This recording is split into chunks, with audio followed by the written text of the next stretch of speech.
Sorry, I don't have some cool music track to mute, but hopefully you can see my screen. I'm going to stop my share. I'm going to spotlight myself and my cohort here, Tim Thompson. There you are, Tim. All right. Welcome, folks. Today is Thursday, October the 7th. And what is it, 5 o'clock in the Eastern time zone? I'm still in the Central time zone as I'm making my way across this great land. Welcome. Aren't you in Mountain yet, Joel? Aren't you in the Mountain time zone yet? You got to almost make it's taking you a long time to get across this country. You got to get to Western Kansas, like almost into Colorado before you hit Mountain time zone. But I guess that makes sense. Like, giddy up, Joel. Let's get going. You can't say you're in the Mountain time zone if you can't see the mountains, right? So that's right. That's fair. All right.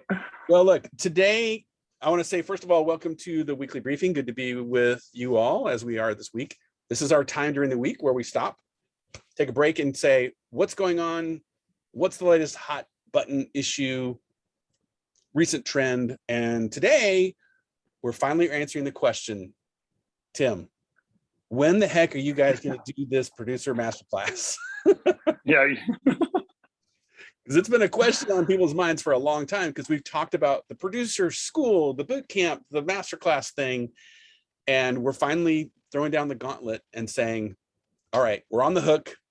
We taught so much about the production ingredient for years, but people are still so hungry to understand, what is a producer? What do producers do? How do I make my own? What are all the hacks and secrets and tricks and tips and all these sorts of things? What's behind all that, Tim? I'm curious. Well, one, I think you're right. Like we learned the lesson. Let's not think out loud next time and put out there the idea of something when it's just first an idea. It's very hard to meet the standards. You know what's so interesting about creative entrepreneurs and most creative businesses is that they interact with the producer first if it's their business partner, right? So either you are a producer or you're a creative and you have to bring on a producer. So that's your business partner.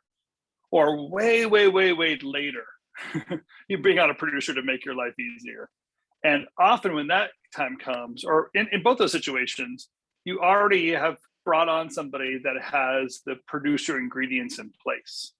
So they most likely, they have that role already, that title, they have some experience doing it, and you're importing that experience into your company. And that's how we first engage production. If you are a producer, you've come up through some ranks. You know, you might have been a PA. Back in my day, there was a thing called a coordinator. I think that entire job description has disappeared from the planet. And then you worked your way into a producer and eventually a senior producer, executive producer, and so on. And each of those steps really is a step of growth, understanding resources, getting a sense of decision making, and eventually interfacing with clients, finally understanding clients' needs and accomplishing them. So the topic here really is, how do we break down the roles, responsibilities, and most important, decisions that producers make on behalf of your company, so that even if you are a producer and don't know how to replicate yourself, you recognize there are probably some systems and routines to get that decision making out in front of everyone, so they can see the decisions, see the opportunities, and take advantage of them, making sure that your projects stay on time and budget. So you're triggering a little bit of PTSD from me, because I'm going to tell a rather sad little quick story. When I was running my studio, I remember winning this amazing job from JWT. Okay, that was the agency for Ford. And we're producing this computer animated spot with a Ford focus in it. It was so ambitious at the time. And we didn't have a producer because, of course, I'm the creative guy. I got a team of animators. We're going to crush this. Skip ahead to a nightmare of an experience trying to get this spot done, right? Just imagine rendering and doing paint effects and all this when it was all brand new. But we get across the goal line. The spot looks amazing. We're so happy. And the guy from the agency in Detroit calls me and says to me point blank, "Hey, just want to let you know the spot turned out great, but I'll never work with you guys again." And he basically said, "I don't care how great the spot turned out. I can't go through that again. The process is as important. No, it's actually more important to me than the end result." And I have to say, first I was devastated. because I really wanted that account. Second of all, Sure. Second of all, he pointed something out that, Joel, as the creative, you can't be the producer and do a great job because you're like, I call it the fox in the hen house. Like the decision making that producers make are often at odds with creatives, and that negotiation is what innovates and creates an amazing result and a solution. And I forever, from that point forward, my business partner was like, we need a producer, we need a producer. And he was absolutely right, because neither of us were. And that's when I realized I suck at producing. Maybe I should find somebody who has this as their genius. And you know, Tim, you're that type. That's what you did at IF and other places. Yeah, and to tell the truth, we had a similar experience with Imaginary Forces when we first got started. People would tell us your creative is amazing, but your production sucks. It's really hard to work with you guys. And the trap was similar to what many of our clients face, is that when a creative is running the business, they're making the creative decisions first, which is amazing. It's great, but there's a difference between making the creative decision first, or what I believe, which is creative has to win. Those are two very different ways of looking at the creative process and the priority of the creative process, where really the production should come in step or right ahead of creative, so that you're really investing in creative success all along and not really letting creative decide and then production filling in the pieces hoping it's okay. Or really some of the producers at Imaginary Forces, and why we had that bad reputation is that we blame it on the client. It felt like, oh, this is really easy, we'll just tell the client it's their fault. And that's a really horrible creative and client experience. So for us to take on that challenge really started my career, that eventually led to being head of operations, which was, how do we get ahead of so many of these problems? We could foresee the issues. We could recognize where the turning points are going to be. Why are we waiting around for permission from somebody? Let's start solving those problems before they become problems. And that's where, I guess baptism by fire a little bit, but those are the training grounds for a lot of the thoughts that we have here. Okay, so for anyone that's not aware, we're talking about this producer masterclass. So hopefully this isn't coming off as just a big sales pitch, because it's not. I would say this: we know this class is going to fill up. We'll probably have maybe a dozen or 15 people in attendance. If we get more than that, we'll move to a new venue. But that's going to be happening in 2 weeks in Los Angeles. Very excited to do that. But for people that can't make it, we thought, well, let's at least start talking about some of these issues and challenges that business owners face when either they are in that producer role, or they're hiring a producer, or they need to make a producer. So this is what the topic is today, is helping us start preparing for this masterclass, but also just giving everyone a sense of like, what are the questions? What are the challenges? What's on owners' minds? And so if you don't mind, Tim, I'm actually going to jump in and start thinking of some of the questions that are on people's minds. Of course, if you have one, drop something in the chat. But I would say, is it safe to say that there are, like, I can think of a few misconceptions that I would love to hear you process out loud, and let's at least start a conversation called, what does a producer do? Maybe how do we misunderstand the role, and start there. Does that sound good? Sounds great. Ask away. Okay, so first of all, what is a producer? Could you put it into words for us? It is hard to define what a producer is, really, because a producer is a person who has responsibility of the schedule, the budget, and the resources of a certain project, but also they have a front end facing component of them where it's really like client management, which is often attitude management, for you to be honest. So there's a little bit of psychologist in there. But then overall, like every little element, every piece of the project, getting that into a certain shape to make the composite work, or make the sound come together, to make the crew come together to get those shots. There's a lot of small pieces, and that producer is the one that's making sure all of those pieces are booked, rendered, processed, named, and put in the right server. So with all, like there's a logistics job to it as well. Yeah, I was going to say, do you remember this? you remember this Yeah. definition that I came across in from Ed Catmull? You want me to read that? Oh, that'd be great. So some of This you is may a great know- quote, actually. Yeah, some of you might know Ed Catmull is the president of Pixar. I can't remember his exact title, but one of the founders. And in his book Creativity Inc., he was describing production managers, which is sort of their word for producers in the feature animation world. And Tim, here's what he wrote. He said, producers are the people who keep track of the endless details that ensure that a movie is delivered on time and on budget. They monitor the overall progress of the crew. They keep track of the thousands of shots. They evaluate how resources are being used. They persuade and cajole and nudge and say no when necessary. In other words, they do something essential for a company whose success relies on hitting deadlines and staying on budget. They manage people and safeguard the process. What do you think? And that's a short definition of what a producer does. Right. Yeah. And so That's exactly it.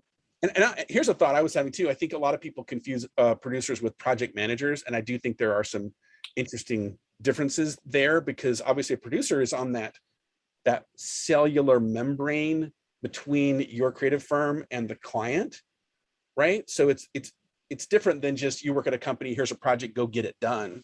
You're just following orders and getting the thing done, because you're kind of serving multiple masters, which makes it a mess, right? And so let me ask you this though. Yeah, I was thinking like this, like when it comes to the Oscars, there's a Best Actor award, a Best Director award, but then there's Best Picture, and the Best Picture, so the best overall idea, that goes to the producers, right? Interesting. And it's the idea because all the pieces that come together to make that film possible, like hiring the director and hiring those actors and hiring that sound team and making sure the costume people are financed, all come from the production team. So there is it's getting the final product out the door is what the producer's responsibility is, opposed to direction, the director's job, or lighting, or any of the other components that are equally aesthetically important, but not wrapping it all in one bow and getting it finished. All right, so here I'm going to ask you a question, because I want to get into a few specifics to give people a sense of kind of where we're heading with this overall topic, right? So what are some of the common issues that producers face? Like, let's just start with, here's an obvious one, budgets. Like what's a common issue that a producer might fail or might succeed when it comes to creating a budget? Yeah, a budget's interesting. Even just the word budget, I think we often think we know what it means, which is really like putting parameters on the costs of the project. A client might ask us for a budget. The AICP has a budget form. Internally, we have a budget. Then we have all these extra adjectives we add to it: an internal budget, forward-facing budget, a client budget. We have all these things wrapped around it. But I think the most common mistake is representing the budgeting process where you are somewhat structuring your project so that you know who the resources are, what the costs are, and what your out of house costs are going to be to get the project done, therefore affecting the profit of the project. And the bidding, which deals with prices, external facing prices, bidding something to determine what the value is, and then understanding how to negotiate that bid, very different than your costs. So for me, the budget process, the biggest mistake or the most common mistake I see that producers make is they're trying to use the same budget form to solve all the decisions, internal decisions and forward-facing decisions, and therefore missing the opportunity of a value-based bidding and a cost central, efficiency-based, method-based production process. And that's one of the things we teach. It's part of the splits and work that we do there, but it is a gigantic shift for a lot of producers to make if you haven't done that before.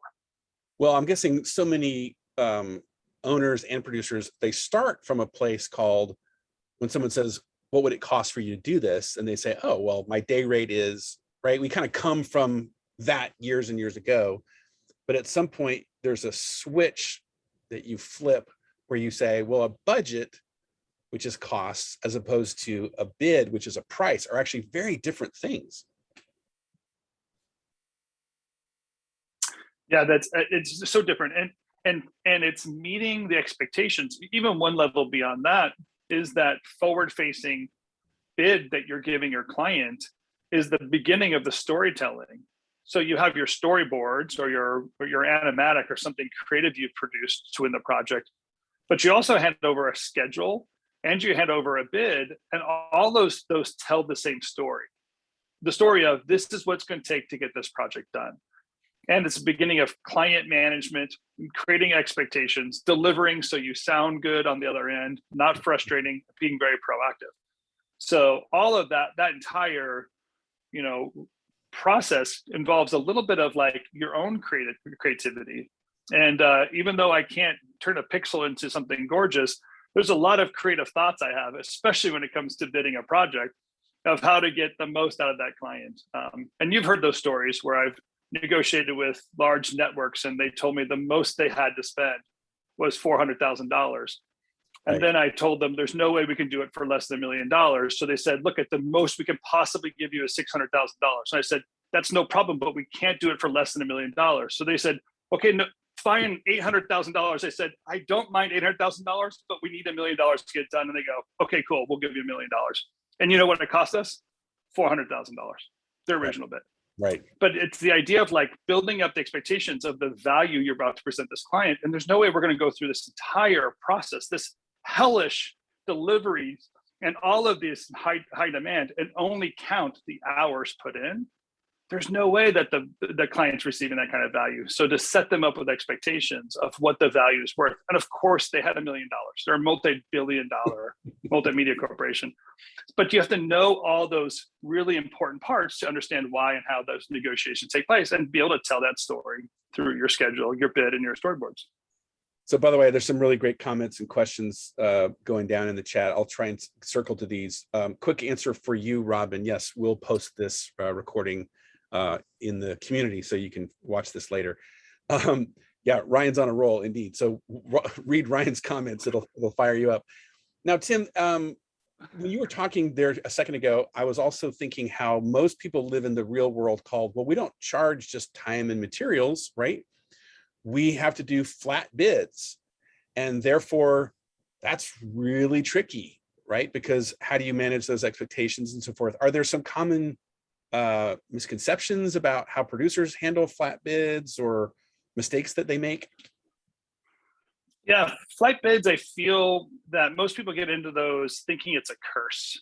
The client basically says the most I have to spend, like my previous story. And they, and of course, in that case, I was successful at getting more money. And sometimes the reality is, no, it's 200 grand and that's it, or $20,000. That's all you're going to get. So we reluctantly signed up for that project, knowing good and well we're about ready to spend $30,000 to get the project done. But we reluctantly say take the 20 because that's the most the client's going to give us. And then the first mistake we make is to produce the project for $30,000 and not recognize the limit of the project was set by the client. The client only wanted a $20,000 project. If they wanted a $30,000 project, they would have found $10,000 more to give it to. So that is one of our biggest mistakes is we imagine, hey, this project we pitched to the client, which is more than the budget that they have, it's now our responsibility to still give them something, even though it's outside of the scope of the money that they've given us. So number one is to know how to cut back on the client's expectations, to negotiate what you actually are going to deliver if that is the budget limit that they have. I think the other one is just to get run over, to think that even the project starts going wrong, that the client keeps on making extra demands and never step up to that client. It really is your responsibility to be able to tell that client no and know when to tell them no, and truly the importance of telling them no. If I was the client, I'd ask the questions too. Well, could I have this? Could I have that? Is it possible to do this? I mean, why wouldn't you? You're working with a production team that you might be able to get it or not, but it is the production team's responsibility. It's not bad news to put that client into their place and say, no, it's not. That's not possible with the budget and time that we have. So what we can do is, or what we've chosen to do is, and be able to fill in that gap so you're not only saying no and walking away, is kind of an important role there. But that flat fee needs to be managed in a very different way. And yeah, you need to be a hero still when you come out of it. Well, I know one whole area that I learned from great producers that worked for me, because I wasn't one, was there's a whole mindset and a posture, right, where you're never really saying no, but you're doing that whole Jedi mind trick and guiding the stormtrooper to not take the droids, guiding the client to follow a different path that is a win-win, but you know that it's going to keep you on budget and keep you on schedule and so forth. So there's a lot of fun games that great producers play there. What about that whole, the project's going sideways and I don't want to freak the client out. I don't want them to get scared or be mad, but so I'm not going to give them the bad news. What would you say is like the common error that producers make when that happens? Because that seems to happen like all the time. Yeah, I mean, I don't think it's bad to give the client bad news, honestly. I don't think it's sometimes it's important to have some transparency and thinking about the relationship for the long term. So to always think your job is to hide, all the issues from your client, that's not always relevant all the time. There are some clients, there are different personality types and you have to know how to read them. There are some that you would never invite into your process and you definitely keep them at arm's length. But others, I think it's important to bring them in and let them know what's happening. So one is I wouldn't necessarily be afraid of bad news in every situation. That's for sure. From my approach when things aren't going very well is I first recognize where we might have made a mistake and being able to analyze that truthfully and approach a client and say, hey, here's the issue we're having. We didn't calculate that the render time was going to take to get this project done. Or we didn't calculate that the cost of that finish was going to take so much longer and we needed a different person to do it. And sometimes you have to admit that and be able to say to the client, that's our mistake, we'll take care of it. Mm-hmm. But also be able to say to them, like, the work, what you've done to us, client, and the situation you've put us in by changing that deadline, not giving us those approvals on time. We need to talk honestly about what that means to us in our production pipeline. We have people that we've hired only for your project, and you're making us pay more money and extend that project or pushing it into a weekend hours. And all of those need to be processed out loud with the person on the other end of the phone so that they can make that decision with you. And I think sharing some of that decision making through a transparent process, dealing with real issues, is very helpful on both sides. I think that's very rewarding for both teams as well, because the person you're talking to has responsibilities that they have to report up the chain. And imagine the situation they're in and saying, well, Joel didn't get the job done. And their boss asks why, and they say, we don't know. They're not calling us back, or they won't tell us, or they're not telling us the truth. That's a really horrible way of them representing you to higher ups. Instead of saying, I've talked to Joel, I know what the issues are. Here's what he said it is. I believe him. If we want to, we can put $10,000 more in and Joel could get it done, or we're off schedule. Let's decide. And then they're having internal decision making. They don't like the two alternatives, but at least they're invited into the process and they can solve the problems to their best of their ability with you. Yeah, the beauty of options. Let me bring up a question that Ryan posted here. Thanks for being awesome as always, Ryan.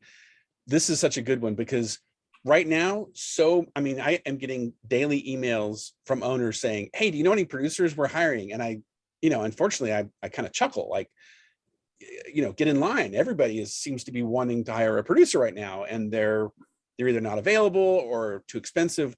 So Ryan's asking, what are the best emerging skills I could identify in a current non-producer, so some employee, that would signal they might make an awesome producer one day? That's such a great question. That's really a great question. The first producer I hired, I had just moved out of, or I was trying to move out of my job as producer, and I was bringing somebody in to fill in my job. And I hired a 20, and I think he was 19 when I interviewed him. I think he was 20 when I finally hired him. And he, in 3 years, became head of production at Imaginary Forces. So he did very well for himself. But there was something I saw in somebody that didn't have a college education yet, or as of that time, had not had a lot of life or exposure to the production pipeline, but knew something about getting projects done. And I think there was a sense of confidence that he had in the process. I'm thinking about some of the producers I work with now, and I could recognize in some of them their ability to organize thoughts and put them all together in a clear, precise way. So when trying to communicate something complicated, like the status of certain items or the workflow that's necessary, they're able to pare that down to simple areas and be able to make their own charts. I'm thinking of, there's some amazing producers right now that do that very well. And that's not necessarily, they might not know all that's involved in getting a shot done, but at least they can create that information for them. I also think there's a real temperament. The hot-headed person and easy with a quick temper is not going to do this very well. I don't think we have to be an extrovert or an introvert to do this job well. I don't think that's a quality that you have to worry about necessarily, but you probably shouldn't be shy because I think there's a boldness necessary to convey a project. I'm thinking about one moment where I was helping a client deliver a very complicated broadcast package. It was very complicated, lots of moving parts. And the approval process has been very difficult, is going through levels upon levels upon levels because they were launching a brand new network. And there wasn't a lot of confidence from the client, therefore a lot to work against. And we were getting down to the finish line. And honestly, I just walked in the room one time and I listened to the entire presentation. And at the very, very end, I just became a cheerleader. I simply said, this is really amazing. I can't believe how much progress we're making. We're doing such great work. We're almost finished. I can't wait to deliver this next week. I just started talking all this positive energy into this situation that had all along always been pulled back by the negative items. And that built up this idea of like, oh yeah, we are almost done. Oh yeah, we are a few steps away. Oh yes, there is. Sure, there's work to be done, but we're not that far off. And to be able to motivate and change people that way, I think that's a very good energy to have as a producer, because there's many situations where you have to be the first one with hope in the room to get the project done or know that you're going to finish. Right. You've got to have a can-do, like, hey, I'm looking at the bright side and here's what we're going to do and we're going to get it done. We're somehow going to make it happen. Well, we're running super short on time, Tim. So I'm just going to maybe address a couple thoughts here. One, Ryan was asking, will the session go over how to handle incoming RFPs like real budget versus billable budget, how to nurture talent, internal versus external crises? The short answer is yes. I don't know if I would go point by point in that, but absolutely things like real budget versus billable budget for sure, and talking about the splits and dealing with teams. I like Dallas's comment about, I'd love to see this as a 4 to 8 week course, more like Jumpstart, which I think is actually a great idea too. So this might be our first iteration, Tim, and we may see how it works as in a different format. So we'll see how it goes. All right, so we should wrap this up. Tim, what's the final takeaway? What is it we're doing in LA in 2 weeks? Well, what we need is a producer to produce this. No, I'm just kidding. Clearly. Yeah. You know what I'm looking forward to, and I think the reason why we're doing this face-to-face is that there's going to be a lot of questions. And that Q&A, we're going to learn from it and be able to teach as much as possible. Because when you're curious, ask the questions. But nothing else beats just being in the room with others and processing out loud. We have the ability to do breakout groups, which will be very exciting to set people up and let them process with one another, try out some hands-on practices of what we're doing. But also just to, what we've learned is like to break away, especially a producer that has a list upon list upon list to do, to say, hey, jump in every Wednesday at 3:00. Do you know how many excuses that person has to never show up? So we're basically saying, make it a priority, show up and kind of dive in. And then I think the follow-up is so much easier because the foundation is in place. So that's what our hope is, to do it in this 2-day course. Well, I'm going to drop a link here because we do have a landing page that's up. So if somebody wants to click on it, and there's a even at the bottom, you can apply if you want to reserve a seat. To your last point, Tim, I will say this, probably my favorite thing is some of the role-playing stuff that we get to do. It's amazing how much nuance comes out when it's like, let's pretend, you're the client, I'm the producer, like, let's go through this. Like, let's have an actual dialogue and like we're getting a project done. What would you do? What would you say? And there's a lot of laughter, let's say, that comes out when we do those types of role plays. Yeah, it's pretty awesome. And I think there's just to hear somebody say words that you've always wanted to speak and you didn't know how they were supposed to sound, and have somebody else speak them for you. Like, yeah, those are the words I've been looking for. So pretty fun. Yeah. Well, thanks for all the comments and the questions here. I'm going to make sure that Erich posts this chat along with the replay when it goes live in the community, usually by tomorrow. And then we'll continue this thread next week. So next week in the briefing, come again, and we'll just continue processing these questions, like what does a producer do? And what are some of the secrets and hacks and so forth as we prepare for the masterclass in LA. So thank you, Tim. Thank you, everybody, for being here. Yeah, thanks. We'll talk to you next week. Bye, everyone. Bye, everyone.